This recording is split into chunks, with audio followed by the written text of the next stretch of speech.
हमारे अध्यक्ष हरमोहिंदर सिंह लक्की जी की मेरी ओर से और हम सब की ओर से सब पत्रकार साथियों का स्वागत करता हूँ। इस विशेष पत्रकार वार्ता की क्या जरूरत पड़ी? आज हम एक विशेष विषय लेकर आपके बीच में आए हैं और वो है वो मामला जो पिछले 11 साल से मोदी सरकार बार बार कांग्रेस पार्टी को और कांग्रेस पार्टी के नेतृत्व को पर हमला करने के लिए इस्तेमाल करती आई है। वो है नेशनल हेराल्ड का मामला। नेशनल हेराल्ड के मामले में मोदी सरकार के बदले और नफरत की जो नीति की राजनीति जो है वो 16 दिसंबर 2025 को आज से 3 दिन पहले ताश के पत्तों की तरह धराशाही हो गई, जब स्पेशल जज एमपी एमएलए केसेस के जो है न्यू दिल्ली में उन्होंने ईडी का जो केस है श्रीमती सोनिया गांधी और राहुल गांधी जी के खिलाफ उसे सिरे से खारिज कर दिया। इसके साथ ही भाजपा के हाथों की कठपुतली बनी ईडी उसके अंधे इंतकाम की कार्रवाई को भी करारा जवाब मिला है। कांग्रेस पार्लियामेंट्री पार्टी की चेयरपर्सन श्रीमती सोनिया गांधी और लोकसभा में विपक्ष के नेता श्री राहुल गांधी, इनको 11 साल से प्रधानमंत्री श्रीमान नरेंद्र मोदी और मोदी सरकार टारगेट करती आई है। अंधे बदले की भावना से बदनाम करने की साजिश करती आई है, ये कहकर के नेशनल हेराल्ड के 5,000 करोड़ रुपए के एसेट्स जो हैं उन्हें कांग्रेस नेतृत्व और कांग्रेस पार्टी ने उनका गबन कर लिया। आपने अखबार में, टेलीविजन में ये बार 11 साल से आप देख रहे हैं और एक के बाद एक सरकार ने एजेंसियों को हथियार बनाकर इस्तेमाल भी किया। पर 16 दिसंबर 2025 को जो निर्णय आया है उसने ये साबित कर दिया कि ना कोई अपराध है, ना कोई अपराध था, ना कोई अपराध हुआ था और ये पूरा मामला बदले की राजनीति और रंजिश से प्रेरित था भाजपा की केंद्रीय सरकार के द्वारा और इसीलिए वो सारा मामला कोर्ट ने सिरे से खारिज कर दिया। 4-5 महत्वपूर्ण बातें हैं जो अदालत ने कही, मैं आपके संज्ञान में लाना चाहूंगा। उन्होंने ये कहा अदालत ने कि 2014 से 2021 तक यानी 7 साल तक श्री सुब्रमण्यम स्वामी शिकायत करते रहे, पर ईडी और सीबीआई को श्रीमती सोनिया गांधी और श्री राहुल गांधी के खिलाफ कोई क्रिमिनल केस का सबूत मिला ही नहीं। उन्होंने बल्कि फाइल पे ये रिकॉर्ड किया कि श्रीमती सोनिया गांधी श्री राहुल गांधी के खिलाफ कोई फौजदारी का मुकदमा बनता ही नहीं, कोई एफआईआर दर्ज ही नहीं की जा सकती। ये हम नहीं कह रहे, ईडी और सीबीआई की फाइल पे रिकॉर्डेड है जो अदालत ने देखा और उन्होंने उसे संज्ञान में लेकर जजमेंट में रिकॉर्ड किया। दूसरा और महत्वपूर्ण पहलू है, कोर्ट ने यह भी कहा कि श्रीमान सुब्रमण्यम स्वामी जी ने सीबीआई को दरख्वास्त दी 2014 में श्रीमती सोनिया गांधी और राहुल गांधी जी पर एफआईआर दर्ज करने के लिए। 2014 से 16 दिसंबर 2025 तक यानी लगभग 12 साल तक सीबीआई ने कोई एफआईआर दर्ज नहीं की और इसलिए नहीं की कि सीबीआई ने फाइल पे रिकॉर्ड किया कि कोई एफआईआर बनती ही नहीं। इसके बावजूद मोदी सरकार ने ईडी पर प्रेशर डलवाकर 30 जून 2021 को मनी लॉन्ड्रिंग का एक मुकदमा राहुल जी और सोनिया जी पर दर्ज करवा दिया और कांग्रेस के नेतृत्व पर। तो कोर्ट ने यह निर्णय लिया कि भैया जब एफआईआर है ही नहीं तो ईडी कोई मुकदमा दर्ज ही नहीं कर सकती, इसलिए ना सुब्रमण्यम स्वामी को एफआईआर दर्ज करवाने की कोई दरख्वास्त संज्ञान में ली जा सकती और ना कोई मुकदमा ना सोनिया जी पर बनता, ना राहुल जी पर बनता, ना कांग्रेस नेतृत्व पर बनता। इसीलिए ईडी के ने जो ECIR दर्ज की थी उसे सिरे से खारिज कर दिया। ये है। अब नेशनल हेराल्ड मामला है क्या और उसका सत्य क्या है ये भी जानना आवश्यक है। अक्सर हम केवल इतना कहकर छोड़ देते हैं। तो मैं आपको प्रेस विज्ञप्ति में लिखकर भी दे रहा हूं, पर मुझे ये आपको बताना आवश्यक है। अंग्रेजी हुकूमत के खिलाफ जब कोई अखबार, मैगजीन, तब टीवी तो था नहीं, लिखते नहीं थे, तो पंडित जवाहरलाल नेहरू ने और बहुत सारे स्वतंत्रता सेनानियों ने मिलकर एक अखबार की स्थापना की जिसका नाम है नेशनल हेराल्ड। उसका हिंदी एडिशन था नवजीवन, उर्दू एडिशन था कौमी आवाज, ताकि लोगों तक पहुंचा जा सके। अंग्रेज को इस अखबार से खतरा था, इसलिए जब भारत छोड़ो आंदोलन चला 1942 में, तो उन्होंने इस अखबार पर बैन लगा दिया, सारी मशीनें जब्त कर ली। इस अखबार की कंपनी, ये अखबार जब भी कोई बनाते हैं, आप तो खुद अखबार नवीस हैं, उसकी कोई कंपनी मालिक होती है। नेशनल हेराल्ड की मालिक है एसोसिएटेड जर्नल्स लिमिटेड, और यह कंपनी 1937 में बनी थी, पंडित जवाहरलाल नेहरू द्वारा बनाई गई थी। एजेएल कंपनी अब एक नॉट फॉर प्रॉफिट कंपनी है, यानी ना वो अपने शेयर होल्डर को डिविडेंड दे सकती, ना किसी को तनख्वाह दे सकती, ना प्रॉफिट दे सकती, और ना अपने शेयर बेच सकती। कानून है उसके मुताबिक बनाई गई। जब मुल्क आजाद हो गया तो एसोसिएटेड जर्नल लिमिटेड के पास वैसे संपत्ति भी कोई नहीं है।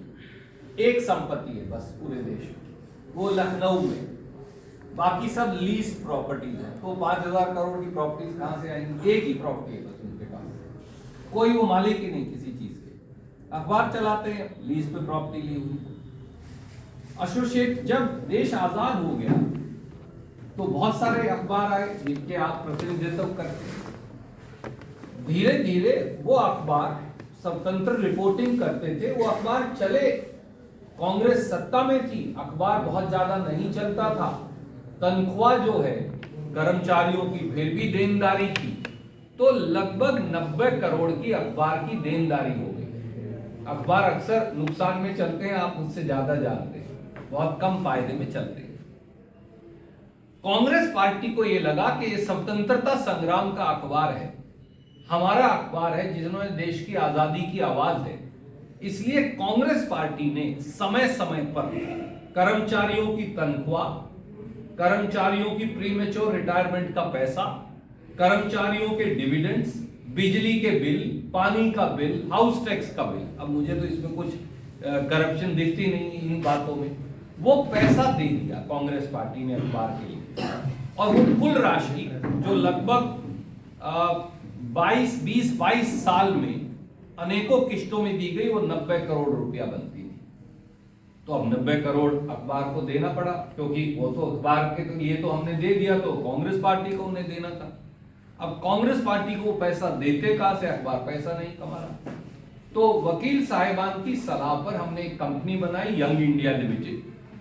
वो भी नॉट फॉर प्रॉफिट कंपनी है, यानी वो कोई मुनाफा नहीं दे सकती, कोई डिविडेंड नहीं दे सकती, किसी को तनख्वाह नहीं दे सकती, डायरेक्टर को अपना शेयर बेच नहीं सकती बाजार में, किसी नॉट फॉर प्रॉफिट कंपनी को गिफ्ट में ही दे सकती। उसने ये सारा 90 करोड़ टेक ओवर कर लिया कांग्रेस पार्टी से। उसमें सोनिया जी हैं, राहुल जी हैं, ऑस्कर फर्नांडिस जी जो अब स्वर्गवास हो गया वो थे, मोतीलाल वोरा जी जो स्वर्गवास हो गया हमारे कोषाध्यक्ष थे वो थे, सैम पिट्रोडा जी हैं, सुमन दुबे जी हैं जो इंडिया टुडे में एडिटर रहे, ये सब लोग हैं। तो इस कंपनी ने उसका हमारा डेट टेक ओवर कर लिया बस। अब वो ये कहते हैं कि क्योंकि तुमने डेट टेक ओवर कर लिया तो तुम एजेएल के शेयर, नेचुरली एजेएल ने इस कंपनी को शेयर अलॉट कर दिए। भाई वो पैसा दे नहीं सकते तो आप उन्होंने कहा भी पैसा नहीं दे सकते तो पैसों के बदले में नोशनल शेयर ले दो, तभी तो कोई कंपनी को पैसे दे पाए। तो उन्होंने नोशनल शेयर दे दिए। अब वो कहते हैं कि ये हेरा फेरी है, तो कोर्ट ने कहा भैया ये क्या है आपके अखबार में, आज ये कहता हूं अखबार हमारा बनाया हमने, एजेएल कंपनी हमारी भारतीय राष्ट्रीय कांग्रेस की, अखबार भारतीय राष्ट्रीय कांग्रेस का, कंपनी हमारी एजेएल जो अखबार की मालिक है भारतीय राष्ट्रीय कांग्रेस की, कर्मचारियों की तनख्वाह का, हाउस टैक्स का, बिजली का बिल, रिटायरमेंट का बिल, प्रोविडेंट फंड हमने दिया, हम देंगे, हमारा अखबार है, पैसा भी हमारा, पैसा और पैसा बाकायदा ऑडिटेड सीए से भी, इलेक्शन कमीशन ऑफ इंडिया से। हमने वो शेयर एक से दूसरी कंपनी में ट्रांसफर कर लिए ताकि कांग्रेस की किताबों में वो डेट खड़ा ना रहे। हम भी अखबार चला, आज भी हम चलाते हैं, नवजीवन भी हम चलाते हैं, कौमी आवाज भी हम चलाते हैं, नेशनल हेड भी चलाते हैं। भैया बीजेपी के पेट में क्यों दर्द हो रहा है, मुकदमा क्या है? अब लकी जी कांग्रेस पार्टी के अध्यक्ष हैं, ये कोट भी इनका है, कमीज भी इनका है, ये कोट कमीज बेटे को दे, बेटी को दे, धर्म पत्नी को दे तो इनकी प्रॉब्लम है ना। पर कल को कोई बीजेपी का प्रेसिडेंट आके कहे इन्होंने अपने बेटे को क्यों दे दिया, भैया कमीज इनका है, कोट इनका है, आपको क्यों पीड़ा हो रही? केस क्या है? इसलिए केस कोई था ही नहीं। ये बात मैं अलग अलग जगह समेत दिल्ली के कई बार समझा चुका हूं। जो सुनता है उसको समझ में आ जाती है, पर सुनते कितने लोग हैं? बाकी सब लोगों को लगता हो पता नहीं क्या गड़बड़ हो गई। तो इसीलिए कोर्ट ने कहा, जब ये मामला गया और सुब्रमण्यम स्वामी जी ने शिकायत की, बीजेपी ने उसकी पूरी पैरवाई की, 14 से 25 तक सीबीआई ईडी दोनों उनके पास है, उन्होंने फाइल पे लिखा साहब मुकदमा ही नहीं है कोई बनता, बनेगा कैसे? अखबार हमारा, कंपनी हमारी, वो पैसे हमारे, हमने कंपनियों के कर्मचारियों की तनख्वाह, हाउस टैक्स, प्रोविडेंट फंड के लिए दिए, बिजली के बिल के लिए दिए, आपको क्या तकलीफ है? इसलिए ईडी ने कहा भैया कोई मुकदमा बनता ही नहीं और उसे सिरे से खारिज कर दिया और आखिर में सत्य की जीत हुई। पर सबसे बड़ी बात यह है, वो कहते हैं ना सत्य आखिर में जीतता है, उसे समय लगता है। 11 साल तक कांग्रेस के नेतृत्व की और कांग्रेस पार्टी की बदनामी की, कहा 5,000 करोड़ का घोटाला हो गया, पता चला उनकी तो प्रॉपर्टी नहीं कोई। हिंदुस्तान की आजादी के अखबार जो मुख पृष्ठ है महात्मा गांधी का, वल्लभ भाई पटेल जी का, मौलाना अबुल कलाम आजाद का, पंडित जवाहरलाल नेहरू का, सुभाष चंद्र बोस का, अगर वो अखबार चलाना पाप है तो हम जरूर करेंगे। और आज ढोल की पोल, झूठ के ढोल की पोल खुल गई और बीजेपी का सारा प्रपंच जो है वो ताश के पत्ते की तरह अदालत ने उसे सिरे से खारिज कर दिया। कोई प्रश्न आप पूछना चाहे? आज मैं केवल इतना एक लिमिटेड इशू था, पर क्योंकि हमने बहुत अखबारों की सुर्खियां, टेलीविजन की सुर्खियां और कभी कभी आपके सवाल भी इस बारे में सहे हैं, पर जब तक कोर्ट का निर्णय ना आ जाए आप भी हमारी बात क्यों स्वीकार करें? अब तो कोर्ट ने 122 सफे का निर्णय दिया है, मैं उसकी कॉपी भी आपको भेज दूंगा, वो भी ताकि कोई मित्र अगर पढ़ना चाहे तो पढ़ सकता है, वो भी भेज दीजिएगा।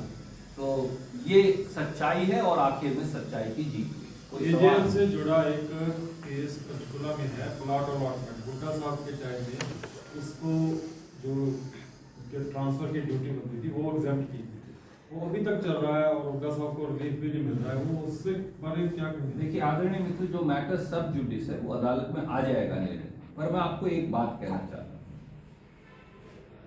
सभी समाचार पत्रों को कांग्रेस की सरकार ने प्लॉट दिया, प्लॉट थे ही समाचार पत्रों के लिए रिजर्व, उससे 10 प्लॉट छोड़ के इंडियन एक्सप्रेस के पास भी है, तो इंडियन एक्सप्रेस पे भी पर्चा दर्ज कर लेंगे, ट्रिब्यून के पास भी है तो ट्रिब्यून पर भी मुकदमा दर्ज कर लेंगे।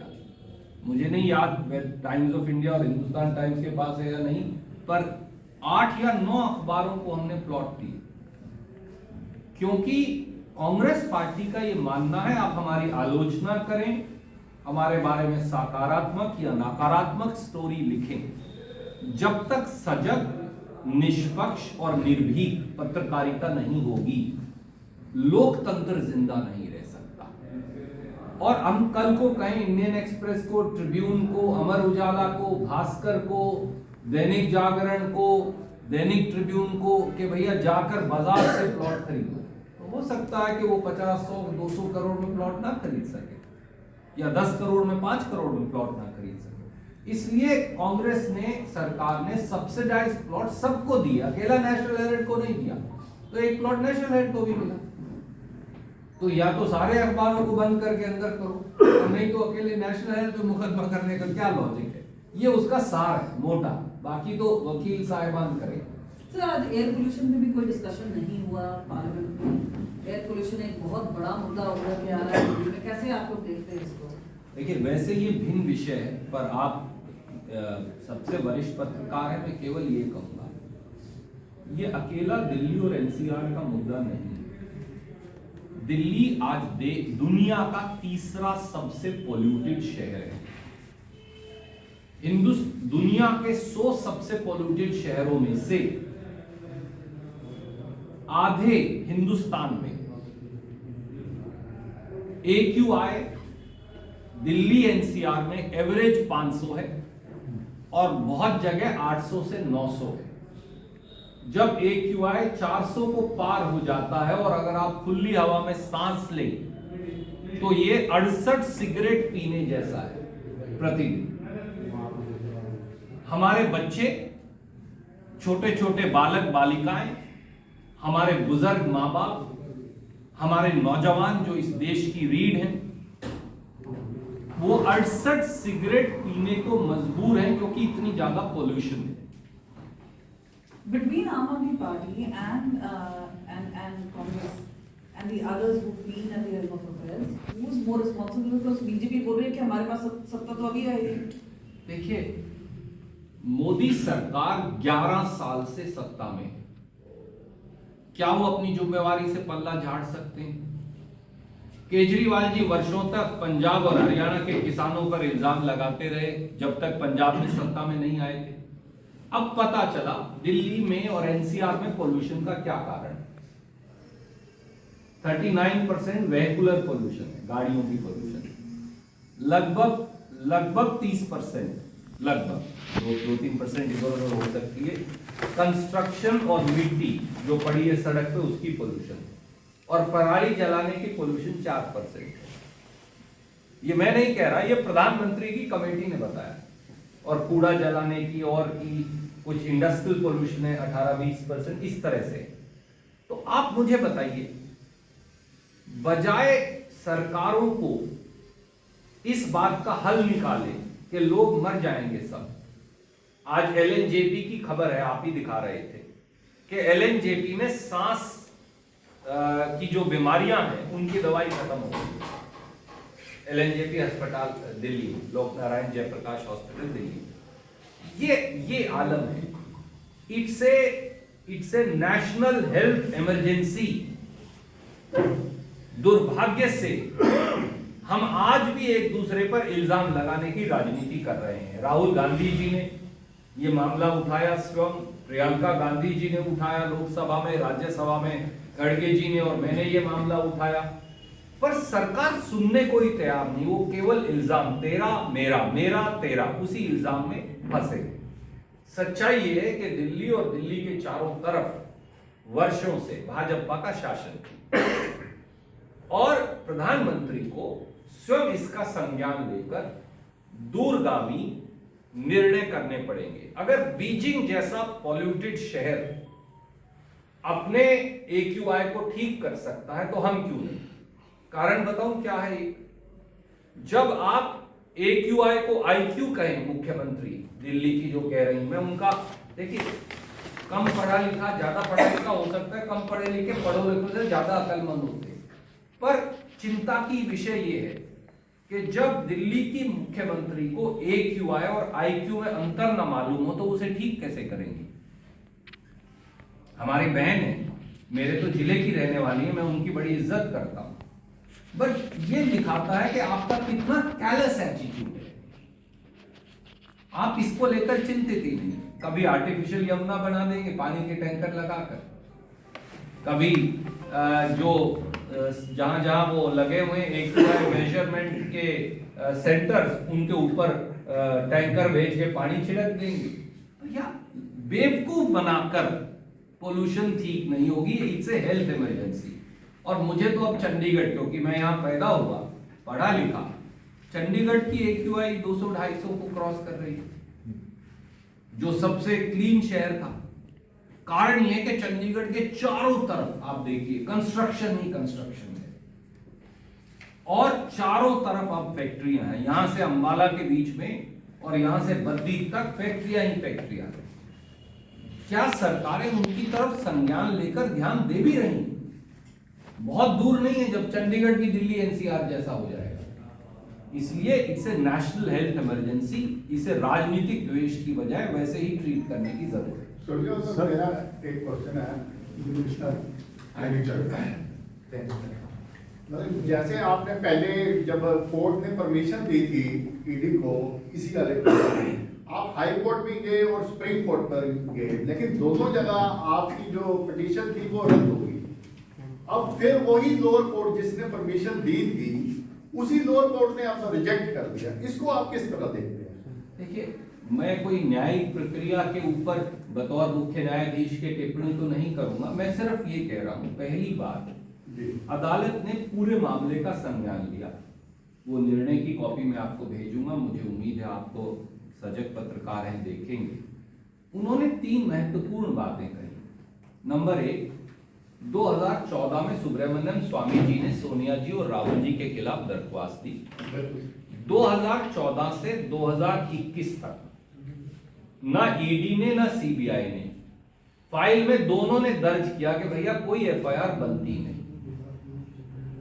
फिर उन्होंने CBI को जो दरखास्त दी थी 2014 से 16 दिसंबर 2025 फैसला आने तक CBI ने कोई मुकदमा दर्ज नहीं किया। हर बार जब वो वकील से उन्होंने पूछा, उन्होंने कहा कोई FIR बनती नहीं, दर्ज क्या करें। 2021 में जब उन्होंने देखा सब कुछ फेल हो गया है, तो किसी ने, दिल्ली की सरकार में बैठे व्यक्ति ने, वो कौन है, वो प्रधानमंत्री जी हो सकते हैं, गृह मंत्री जी हो सकते हैं, उन्होंने ईडी को कहा हमें नहीं पता बनता है नहीं बनता है, ECIR दर्ज कर दो मनी लॉन्ड्रिंग की। और फिर 21 से 25 तक लगभग 20,000 न्यूज़पेपर स्टोरीज छपी और 50-60 हजार घंटे टेलीविजन पे डिबेट्स चली कि सोनिया जी और राहुल जी बहुत बड़े दोषी हैं, वो तो बेल पर हैं, इत्यादि इत्यादि। अब ये सामने आया कि ECIR ने जो, ईडी ने जो मुकदमा दर्ज किया था उसका कोई आधार तो होगा FIR है ही नहीं। और FIR क्यों नहीं है? क्योंकि कोई ऑफेंस नहीं है। ऑफेंस क्यों नहीं है वो मैंने कारण बताया।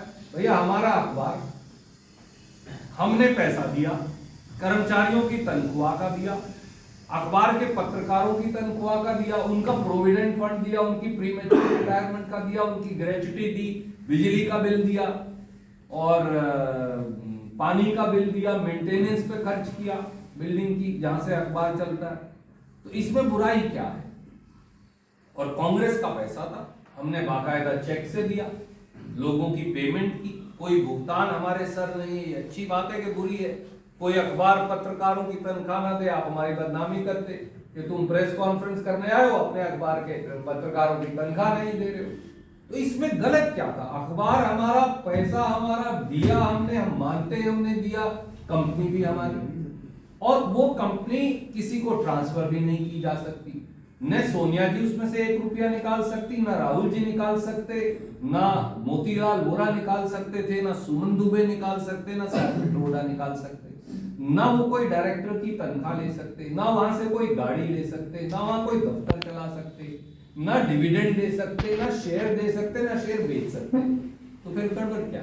सर कल जो बिल पास हुआ है VVG राम जी, उस पर आपने पंक्तियां भी पढ़ी है वहाँ पे, तो उस पर क्या रिएक्शन हुआ? देखिए ऐसा है, मैंने वैसे उसके बारे में तफसील से संसद में कहा और आपकी एजेंसी समेत बाकी साथियों से बात की। अगर मैं एक लाइन में कहूं, जो नया मनरेगा कानून को खत्म करना इस देश के 12 करोड़ लोगों की रोजी रोटी पर प्रहार है, जो भाजपा ने रात के अंधेरे में 2:30 बजे किया। मनरेगा में 12 करोड़ तक मजदूरों को रोजी रोटी मिलती है। और ये मजदूर हैं कौन देश के? मैंने बताया उनका प्रोफाइल 2023-24 में था। 48% पिछड़े वर्गों के लोग थे, 29% के करीब 28 से 29% एससी समाज के लोग हैं, लगभग 16 से 17% आदिवासी हैं और 5% सामान्य वर्गों के गरीब हैं। इन सबसे रोजी रोटी छीन लेना, मनरेगा की रोजगार की गारंटी को खत्म करना, इससे भाजपा ये करके क्या साबित कर रही है? ये दर्शाता है पहले किसानों के खिलाफ 3 काले कानून लेकर आए, अब मजदूरों के हकों को खत्म करने के लिए नया कानून लेकर आए। ये लोग गांधी जी का चश्मा ले लेते हैं इश्तहार के लिए और उसके बाद गांधी जी के जो चिंतन है उसको कूड़ेदान में डाल देते हैं। भगवान राम का नाम लेकर सत्ता हथिया लेते हैं और भगवान राम के आदर्शों को तिलांजलि देते हैं। प्रतीकात्मक बातों से गरीब का पेट नहीं भर पाएगा। मेरा ये है। वर्तमान सरकार इस पे स्पेशल सेशन भी ला रही है। देखिए, कोई भी हमारे घोर से घोर विरोधी हो, अगर वो इस मजदूरों की, गरीबों की, पिछड़ों की, आदिवासियों की, दलितों की, सामान्य वर्ग के गरीबों की लड़ाई में साथ खड़ा होगा तो हम उसका स्वागत करेंगे। सर, आप हरियाणा से